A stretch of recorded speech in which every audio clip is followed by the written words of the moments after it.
Hindi mo ta mag-live.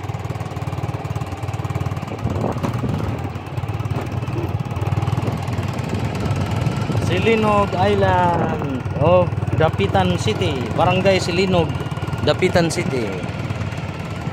Pwede ka na abanganan. Kato mga to touring bike naapot.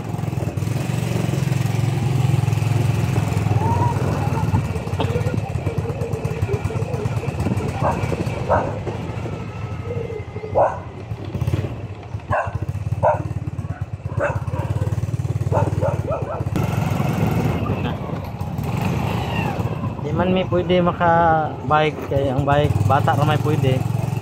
Ngayon din na doon na po'y motor nga pwede maabangan. Nya kay balik tulo naman may. Kay na may karga ning isa akong dala. Upat gid mi kaniya. Mapod akong iyaan isa. Ano mga pila ka minutes lang. Mga pila ra nalimuton og makusog ka pero bike nga kasi speed dugay mi naabot og ganiha kay bike man ako mga kauban. Mga touring bike ko dire lagi po kaabang. Affordable ra kayo ang mga bike.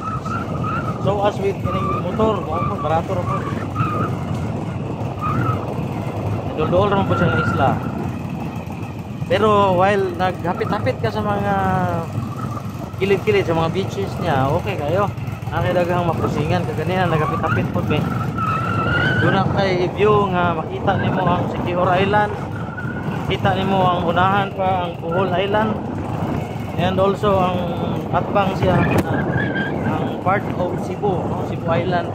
And at the same time ang Negros nga island. Oh, mo ni siya nga area kaganina gibalikan lang namo ni. Ning libot me kay alang-alang mo suroy. Karon mo dito na lang mi tuloy-tuloy lang mi. Pero bago pa pud ni gipang simento ning mga area din eh. So nice kay siya. Mas tali kay siya for biking and motor lang po siya kita. Ano no, first time laag sa Silinog Island, Barangay Silinog, Barangay of Dapitan City. No, nani siya sa tunga-tunga sa Dapitan City and Siquijor. Pero sakop siya sa Dapitan kay kung i-balance mo ang tunga-tunga huwag mong buot pintahon. Gitanaw, gi-check ko na kung nagkagabi idaan sa GPS. O i-compare nimo ang gilayon niya sa tunga-tunga. 30% siya ang gilayon kung mag-ihapta gikan sa Dapitan City to Silinog Island. Mga 30% we compare it to Siquijor and Silinog Island. Kay Siquijor and Silinog Island is mga 70%. And 30% din nila. So, area of responsibility pa gyud siya. Jurisdiction pa gyud siya sa